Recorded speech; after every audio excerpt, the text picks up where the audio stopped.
এক পর্যায়ে মেয়েটির হাত থেকে পানিও পড়ে যায়। প্রেসিডেন্টের হবু স্ত্রী এই সুযোগে তাকে অপমান করতে শুরু করে।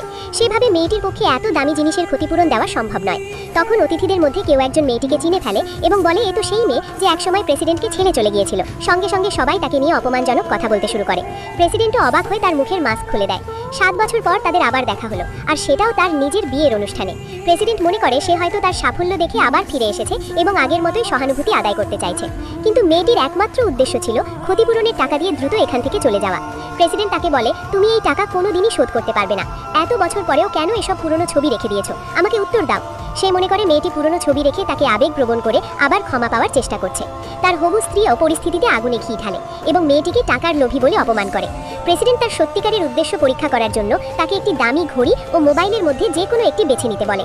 সবাই ভাবছে মেয়েটি টাকা নাকি ভালোবাসা কোনটা বেছে নেয় সেটাই এখন দেখা যাবে।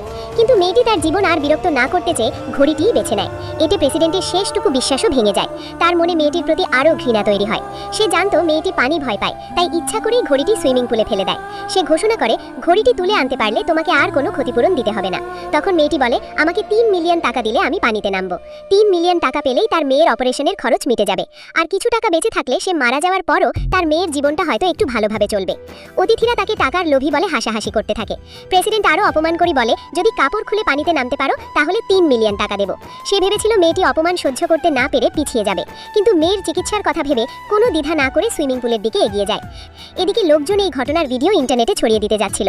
ঠিক তখনই প্রেসিডেন্টের ঘনিষ্ঠ বন্ধু বিষয়টি জানতে পারে। সে ডাক্তারের কাছ থেকে জানতে পারে মেয়েটি একটি কৃত্রিম হৃৎপিণ্ড ব্যবহার করছে।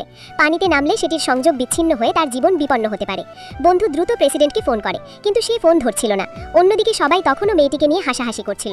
তারা বুঝতেই পারছিল না যে তারা আসলে একজন মানুষের জীবন নিয়ে খেলছে। পানির মধ্যে মেয়েটির শরীর ধীরে ধীরে দুর্বল হয়ে আসছিল, কিন্তু ঘৃণায় অন্ধ প্রেসিডেন্ট তখনও কিছু বুঝতে পারেনি। অবশেষে মেয়েটি ঘড়িটি তুলে আনতে সক্ষম হয়, কিন্তু পুল থেকে বের হয়ে মাত্র কয়েক পা যেতেই তার চোখের সামনে অন্ধকার নেমে আসে এবং সে এখানেই জ্ঞান হারিয়ে পড়ে যায়। ঠিক সেই মুহূর্তে তার ঘনিষ্ঠ বন্ধু এখানে চলে আসে। সে প্রেসিডেন্টকে 7 বছর আগের পুরো সত্যিটা জানায়। তুমি কি জানো 7 বছর আগে এই মেয়েটি নিজের হৃৎপিণ্ড তোমার জন্য ত্যাগ করেছিল? সে হৃৎপিণ্ডের বিনিময়ে তোমার কোম্পানির জন্য 300 বিলিয়ন টাকা বিনিয়োগের ব্যবস্থা করেছিল।